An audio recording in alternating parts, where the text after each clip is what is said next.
Hip Hop Station is Hot 107.9. Your Dirty J Nick Slides Down Radio. Questions with Cree checking in. Hey. Check it out, man. You know we always interview the coolest people, the dopest people. And speaking of dope, this guy thinks the Lord is dope. Jesus Christ of Nazareth. Amen. Okay, Sharod's checking in, man, from GodIsDope. What's going on, my dog? What's going on, bro? So tell me this, man. Like, you have a different story, and I definitely want to listen to your story because you actually invested in GodIsDope. It's your clothing line, right? Yes, sir. Oh, you also have the store, right? Yes, sir. So you got to tell these people how you started because, you know, black people, we invest in bad things. You know what I'm saying? Big Right. boat shoes, look like clowns, look Fake stupid. booties. Your fake booties. They ain't got nothing to pass down to their kids, but maybe like maybe an implant or two. Right. You know Or what two, I'm saying? maybe All right, so four. tell me, That's funny. how did you actually start, man? Where did all this come from? Well, to be honest with you, right before I started GodIsDope, I had some money coming in from a show I did with World Star Hip Hop called Questions. Okay. And it was like a little show, an internet show where we would go around to different cities, ask people questions, and I would edit it in a funny way because, you know, they would get most of them wrong. They were simple questions, but they would get it wrong, and it got like, you know,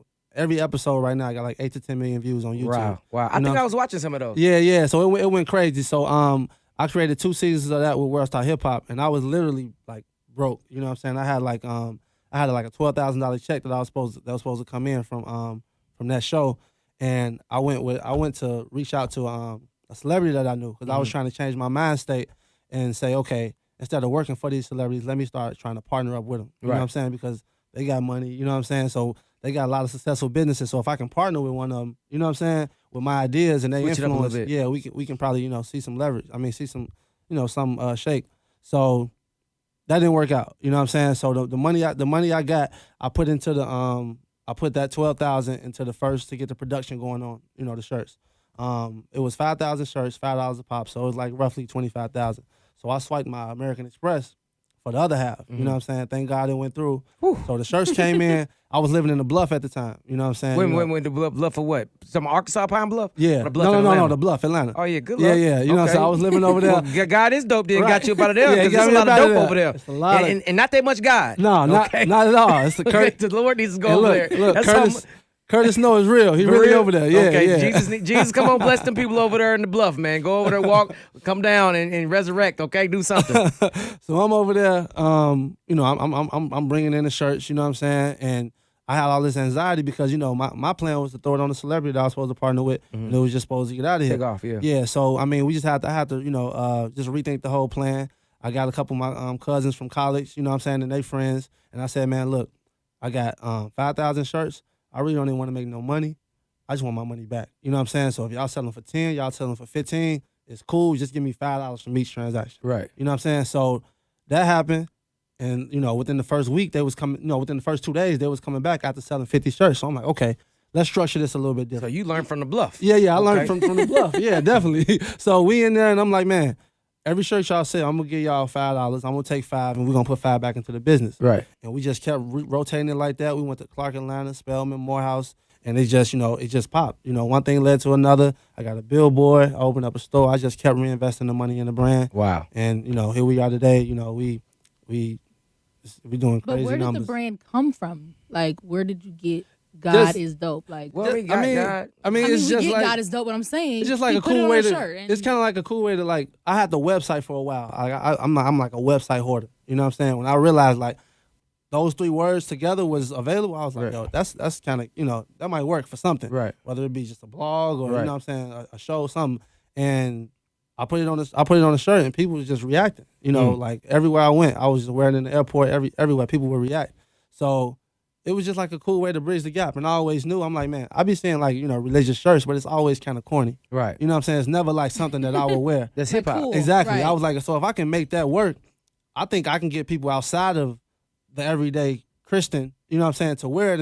And I mean, I thought I was crazy, and I was just talking to Cash. She's like, man, most times you think you're crazy, that's when you really need to keep going. Right. So let's rewind. Let's rewind some more. So what were you doing before this GodIsDope idea? I mean, I know we talked before. You was actually on the road with 2 Chainz. Yeah, I was on the road with Chainz. I was his videographer. I was doing you know, like documentary style vlogs for him.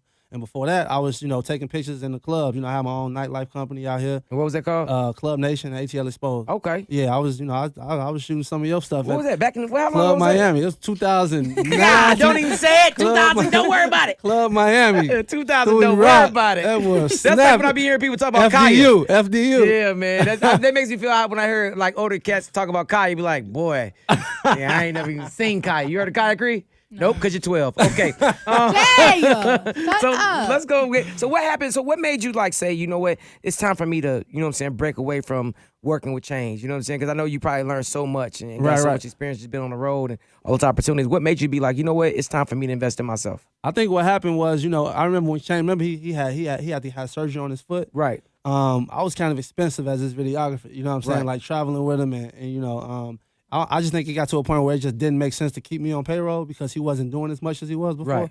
So I mean, it was shout out to Tech and all them over there. You know what I'm saying? It wasn't nothing like, you know, I was like, I'm finna leave, or it was just like, you know, it's just what made the most sense for them. Right. And I just, you know, I branched out and just started, you know, creating my own shows, creating content for WorldStar, and like I said, from that, you know, they funded GodIsDope. Okay, so let them know where the store at. They can go pick up product. Let's go ahead and do that little shameless plug. Right, man. We right there on 451 Edgewood Avenue. Okay. You know what I'm saying? Atlanta, Georgia, 30312. We open Friday, Saturday, Sunday, 12 to 8. You know what I'm saying? Pull up, man. Tell them Sherrod sent you. I'm gonna get y'all some free merchandise. Okay, so that's for us too. We can go. Yeah, for sure. Okay, for sure. y'all got muscle shirts because I've been working on my body. I heard we was talking about that. No, No, Jay, we, no. I am we could trying to get definitely, my workout on.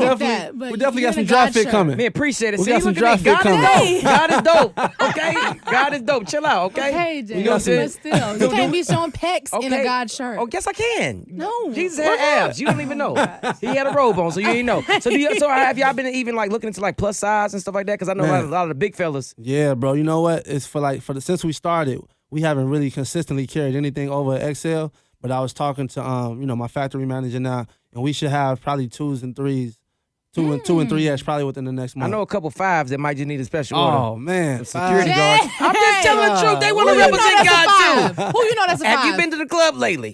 They not a five. I seen some police. And if they a five, they don't need to be having on a shirt. They need to be in the gym. Okay. Wow. Well, maybe just need to change their eating right. So what's next? What's next? So God is dope off the ground. You know what I'm saying? Instagram, let them know your Instagram one more time. GodIsDope at GodIsDope. For, Okay. For the brand. So what is next for Sherrod? Like what's going on next? What's your next avenue? Because you've been touching everything turning to gold. Yeah. Clearly you got the Lord on your side. So, Right. You know Yeah. what I mean? I said in the song, man, me and God undefeated, man. Yeah. Every time anything like you said, anything I touch, man, it's just been working. You know. Okay, so the music that you're doing now, like I know you were saying like you're about to start doing music. Are you actually doing? Is it like a style of gospel music? Well, I got some gospel records in there. What you laughing about? I've heard some of the songs. Okay, go ahead. Yeah. I got some gospel records in there. You know what I'm saying? I got a song called God Love Me Anyway. Okay, I got a song called Pray for This. okay, I got another one called Unless God Sings You, I'm Unavailable. okay. Yeah, but I mean, other than that, you know, it's just, you know, just the typical Hot 107.9, you know. Records. Yeah. Oh, I mean, I think you could do pretty much whatever you want to do at this point. You know what I'm saying? Right. So what's the method of that madness? Like, what's your goal for that? Man, I started this case study because when I started GodIsDope, can you take the camera and shoot the whole? All right. When I started GodIsDope,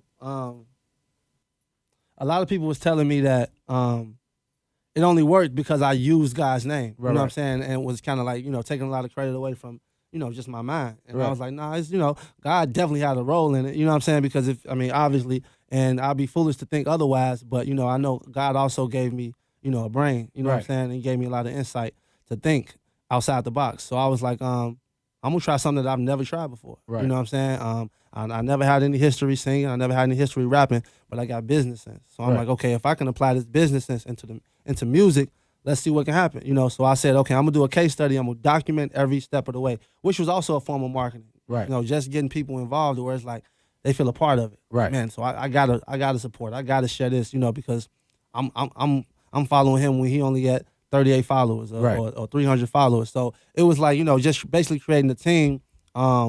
And yeah, I just started, you know, posting stuff, shooting podcasts, letting people know everything that I was doing from, you know, scaling, you know what I'm saying, as far as if 1,000 people see it and 900 people react, it's just about getting it to 1 million people so 900,000 people can react. You know what I'm saying? And it was that simple thing that I said that kind of went, you know, on one of my podcasts that went crazy. I put $200 behind it and I saw the results from it. You know what I'm saying? So I got a nice sized budget, you know, for this case study. So I'm like, man, let's see what can happen. Let's see if I put 1,000 a day behind it. And it was the same results, you know, scaling up from the 200 to 1,000. And you talking about just using Instagram? Using Instagram marketing, exactly. And then, you know, going even deeper into the Facebook, you know, figuring out the target market, you know what I'm saying, creating lookalike audiences, you know, it's all type of stuff. If you want to, you know, go into more detail. It's gonna be hard to kind of get all the information on this. You can follow me, send me a message. I can show you exactly, how to do it. But it was just about, the goal was to pop, which my definition of popping is being able to basically make a living off of music. Right. And I think in today's world, $3,000 to $4,000 a month, that's a nice life. You know what I'm saying? So I was like, if I can make $3,000 to $4,000 a month just off music alone by December 31st, in my opinion, this is a successful case study. I was trying to tell people, like, man, stop trying to get that $500,000, $2 million check. Just figure out, okay, what do I make it work? $35,000? How can I make that in music? Right. And then you got 100% equity in that. Right. So it's just like, it can't do nothing but go up from there. So it's like, man, you figure out a way. Okay, boom. And that's really, if you got 300, if you got 100 people paying you $30 a month, that's $3,000 right there. Hey, you talking about? And that's just merch. That say, okay, I'm gonna drop something exclusive for y'all. I'm gonna drop a album, and I'm gonna get y'all a T-shirt with it. If you can't get 100 people to believe in you, you know what I'm saying? You know what? That's a different way of thinking. I mean, it makes sense. Like, I just think that some people don't think that. Like, I mean, that's definitely like a great way to think about it. Because if you don't start somewhere, how you gonna hit $1 million and you ain't start with exactly. 1,000? You got to make 100,000. You got to make 50,000 before you can make 100,000. So so basically you're telling me, like, if you can possibly get 100 people to support you, that 100 can one day turn into 500 to 1,000 to 1,500 to 2,000. And that was my concept with the shirts. When I started, I just wanted to sell 100 shirts a month at $30 a pop. And and it just took on a life of its own very quick. So same thing with this. I just took that simple concept and applied my customer service. You know what I'm saying? Like, staying engaged with the customers. Like I said, my goal is to get 100 people to spend $30 a month and build off of that. Wow. And that, and that's basically what I've been doing with this as far as documenting. Now we got a show coming up this Sunday, and people was like, man, you gonna do it on Luda Day weekend? I'm like, man. I thought about that. I was said, like, man, wow. You gonna do it on Luda Day weekend? I'm like, look, they gonna show up or they not? They gonna show up or they not. I'm like, man, y'all can't give me 2 hours out of Luda Day. Got a whole weekend. I I can't get 2 hours. Let me get hot 2 hours. Yeah, let me get a hot 2. So will this be the debut of your music? I've been putting up music. This will be my first show. This will be the first and last show. So I'm grand Why opening, grand closing. What is because it's over. But if you pop or when you pop, and people want you to perform again, you're still gonna be no. It's gonna be no forever. Yeah, I mean, what it is, it's like, I want to be able to take this and help independent artists. You know what I'm saying? Where it's like, man, this is exactly, because I get so many DMs, bro, and comments like, bro, you don't know what you did for me. And I'm seeing my friends that have been rapping for 10 plus years use my techniques and finally starting to see, you know what I'm saying? Something from that. So I'm like, it's just a great feeling, just to help and give back and just like literally just, not even add no crazy budget to it, but just like, man, I might have spent $15,000 to $20,000 in 2 months on this. Right. You know what I'm saying? But if they can spend $2,000 in 2 months, they can get 10% of the results that I got. And it's just about, man, okay, and within the next year, I mean, going from 400 followers to 40,000 followers in 2 months. You know what I'm saying? So really, so you literally went from 400 to 40,000. Yeah. Wow. Yeah, and I'm showing, and it's not like paid followers. It's like, because if you pay for them, you go from 400 straight to 40,000. Like, okay, I bought me 39,000 followers. You know what I'm saying? And it was just gradually over time, and people was just seeing it, and the engagement is real, the likes are real, and it's just like, and it's producing results, and it's just crazy. So what would you think be the main key of marketing on Instagram, period, for independent artists out there? I think the main key of marketing is figuring out how you can be relatable, telling your story. You know what I'm saying? And you know what's crazy? The number one thing that went viral was a caption that I made up. I made up a caption where I was talking about, I said I was out with a girl, her boyfriend showed up, she told me to act gay. So I acted gay, we talked for a while, she went to the bathroom, and he asked me like, man, I'm gay too, so what's up? And that just... Oh, wow. Yeah, something that my imagination, I was just, and I showed my, we was in the factory, I showed my man, I'm like, man, what you think about that? He chuckled a little bit, I'm like, okay, cool. I put it up, the Shade Room sent me a DM like, can we repost this? Wow, and it was just an idea that you made up in your head. Idea I made up in 2 minutes. Wow. And what that showed me, it got to be more than music. You know what I'm saying? Like, it got to be more than music. And I put up a post, I'm like, man, why y'all follow me? For music or marketing? I put up like a little poll on IG. It was 70% marketing. Wow. 30% music.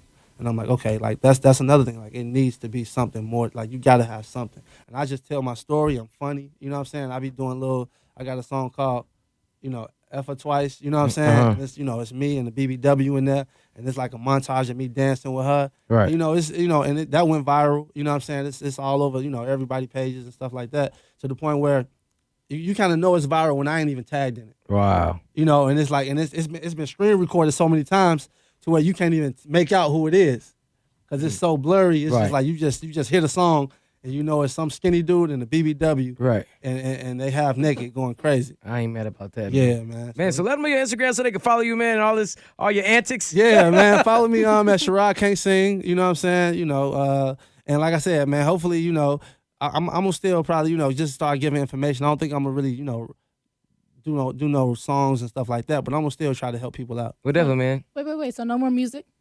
No, I don't think I'm gonna do no more music after this. Stop trying to make him be a rapper. He said he's done.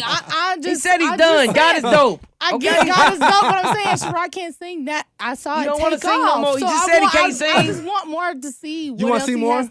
I want to see more. I think Okay, everybody so look, wants to this see what I'll more. do. This what I'll do. Jay, literally, Beyonce DM'd him. Listen, Beyonce DM'd I him. can't talk about that, Chris. So it's Listen. people are invested. Listen, so people want to know. This what I'll do. I'll put up a poll. Oh my If God. it's 90, if I can get 90% of the people to say tell me to keep going, I'll keep going. You're gonna get 90. I doubt it. There it is, man. Let me know your Instagram one more time. At SharodCantSing, SharodCantsing. There it is, man. Durtty Boyz, Howard 79. You dig?